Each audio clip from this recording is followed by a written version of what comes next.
Finally കേരളത്തിലെ വിവിധ തിയേറ്ററുകളിലും ഇപ്പോൾ കുബേര എന്ന ചിത്രത്തിന്റെ ആദ്യ ഷോ കഴിഞ്ഞ് ചിത്രത്തിന്റെ ആദ്യ പ്രതികരണം പുറത്തുവന്നുകൊണ്ടിരിക്കുകയാണ്.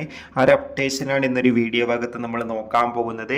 വീഡിയോയിലേക്ക് വരുമ്പോൾ വീഡിയോ ലൈക്ക് ചെയ്യുക, ചാനൽ സബ്സ്ക്രൈബ് ചെയ്യുക. ഈ വരുന്ന ജൂൺ ജൂലൈ മാസം അങ്ങോട്ട് ധാരാളം ചിത്രങ്ങൾ OTT റിലീസ് ചെയ്യും. നമ്മുടെ ചാനൽ ഭാഗം പരിശോധിച്ചാൽ നിങ്ങൾക്ക് ആ വീഡിയോയ്ക്ക് കാണാൻ വേണ്ടി സാധിക്കുന്നതായിരിക്കും. ധനുഷ്, രേഷ്മിക, നാഗാർജുനൻ എന്നൊക്കെ പ്രധാന കഥാപാത്രങ്ങളായി ഇന്ന് റിലീസിനെത്തിയ ചിത്രമായിരുന്നു കുബേര.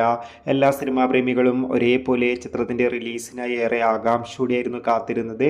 ഫൈനലി ചിത്രത്തിൻ്റെ ആദ്യ ഷോ ഇപ്പോൾ കേരളത്തിലെ വിവിധ തിയേറ്ററുകളിൽ അവസാനിക്കുമ്പോൾ ചിത്രത്തിന് അത്യാവശ്യം ഒരു പോസിറ്റീവ് റെസ്പോൺസാണ് പുറത്തുവന്നുകൊണ്ടിരിക്കുന്നത്. ചിത്രം ഒരു ത്രില്ലർ ചിത്രമാണെന്നും ചിത്രത്തിൽ നമുക്ക് ധനുഷിൻ്റെ മികച്ച പെർഫോമൻസും മികച്ച ആക്ഷൻ രംഗങ്ങളും കാണാൻ വേണ്ടി സാധിക്കുന്നുണ്ടെന്നാണ് റിപ്പോർട്ടുകൾ സൂചിപ്പിക്കുന്നത്. കാത്തിരിക്കാം കുബേര എന്ന ചിത്രത്തിൻ്റെ കൂടുതൽ റെസ്പോൺസിനായി അടുത്തൊരു വീഡിയോയിൽ കാണും വരെ.